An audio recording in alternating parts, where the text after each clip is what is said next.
여러분, 솔직하게 말씀해 주세요.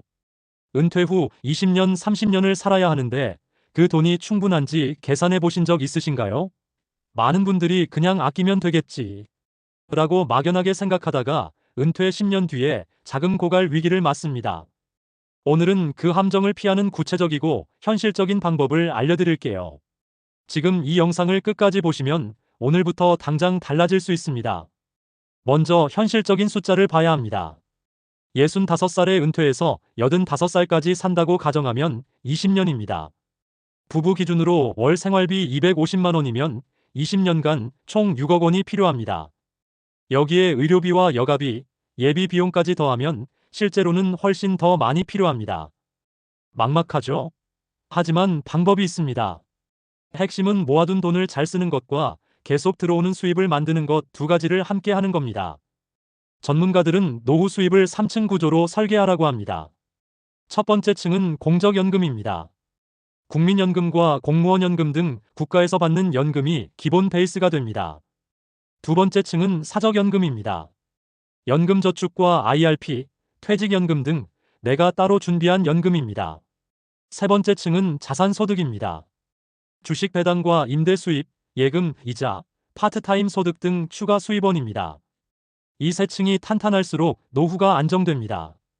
첫 번째 층만으로는 절대 부족하고 두 번째와 세 번째 층을 어떻게 채우느냐가 진짜 핵심입니다. 만 65살 이상이고 소득 하위 70%에 해당하신다면 기초연금을 받을 수 있습니다. 동사무소나 온라인으로 간단히 신청할 수 있으니 자격이 된다면 반드시 신청하세요. 퇴직금은 절대 한꺼번에 쓰지 마세요. 퇴직금을 받으면 빚도 갚고 싶고 자녀에게 목돈도 주고 싶고 차도 바꾸고 싶어집니다. 하지만 퇴직금을 한꺼번에 소비하는 것은 노후자금 고갈의 가장 큰 원인입니다. 퇴직금은 IRP에 넣고 연금으로 나눠 받으세요. 세금도 아낄 수 있고 계획적인 사용이 가능합니다. 50대 이후에는 공격적인 투자보다 안정적인 자산 보전이 우선입니다. 전체 자산의 절반 이상은 예금이나 채권, 배당주 등 안전자산으로 구성하고 나머지는 ETF나 배당 성장주 등으로 분산하는 것이 합리적입니다. 매달 일정 금액이 통장에 들어오는 구조를 만드는 것도 중요합니다.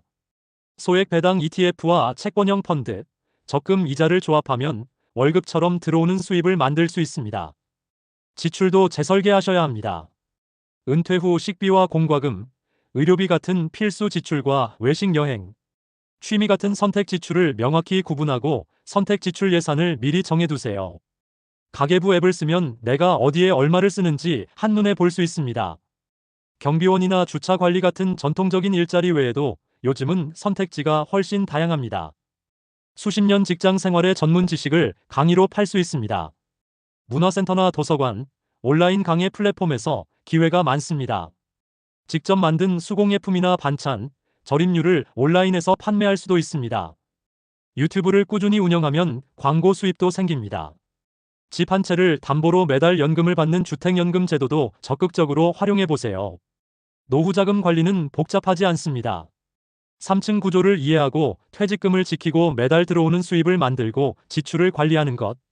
이 네 가지만 잘해도 은퇴 후 경제적 안정은 충분히 가능합니다. 오늘 당장 기초연금 신청 자격 확인하기, 퇴직금 IRP 전환하기, 가계부 앱 설치하기, 이 세 가지부터 시작해 보세요. 다음 시간에는 60대 이상이 가장 많이 피해를 입고 있는 보이스피싱 예방법을 다룹니다. 알고 있어도 당하는 최신 수법과 절대 속지 않는 방법을 알려드릴게요. 반드시 가족과 함께 보세요. 유튜브 설명글 은퇴 후 돈 걱정 없이 사는 노후자금 관리법을 알려드립니다. 노후 수입 3층 구조와 기초연금, 신청법, 퇴직금, IRP 전환 주택연금 활용까지 총정리했습니다. 소액으로 월세처럼 받는 배당 투자와 현실적인 부업 방법도 함께 담았습니다.